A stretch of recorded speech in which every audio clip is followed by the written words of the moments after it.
Selamat siang, selamat sore, selamat pagi atau malam semuanya. Kembali lagi bersama kami kelompok 2 dari mata kuliah akuntansi pemerintah pusat dengan dosen pengampunya adalah Ibu Sriani.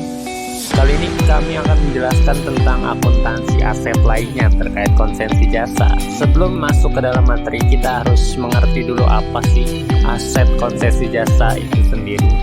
Pengertian aset konsensi jasa adalah aset yang digunakan untuk menyediakan jasa publik atas nama pemerintah dalam suatu perjanjian konsensi jasa. Aset yang dimaksud merupakan aset yang disediakan oleh mitra atau yang disediakan oleh pemerintah. Untuk aset yang disediakan oleh mitra, kategorinya adalah aset yang dibangun, dikembangkan, atau diperoleh dari pihak lain, atau merupakan aset yang dimiliki oleh mitra itu sendiri. Sedangkan aset yang disediakan oleh pemerintah adalah aset yang dimiliki oleh pemberi konsensi atau merupakan peningkatan aset pemberi konsensi. Jadi misalkan ada bangunan yang sudah dimiliki pemerintah, tetapi ada sebuah pemberi konsensi yang ingin menambahkan nilai manfaatnya, itu termasuk dalam aset yang disediakan oleh pemerintah.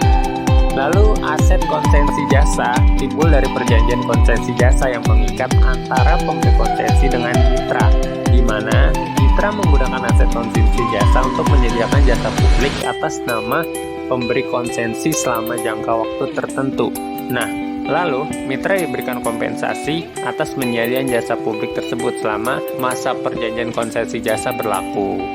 Setelah mengerti pengertiannya, kita beralih ke karakteristik umum dari perjanjian konsensi.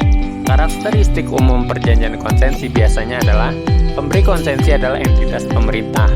Mitra bertanggung jawab untuk setidaknya beberapa pengelolaan aset konsensi jasa dan penyediaan jasa layanan publik terkait dan tidak hanya bertindak sebagai agen atas nama pemberi konsensi.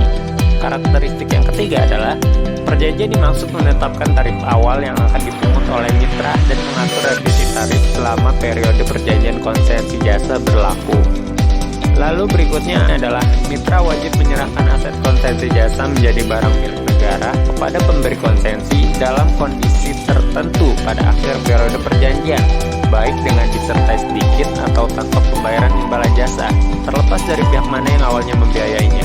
Dan karakteristik yang terakhir adalah perjanjian dimaksud diatur dalam suatu perjanjian mengikat yang menetapkan standar kinerja, mekanisme penyesuaian tarif, dan pengaturan untuk menengahi perselisihan.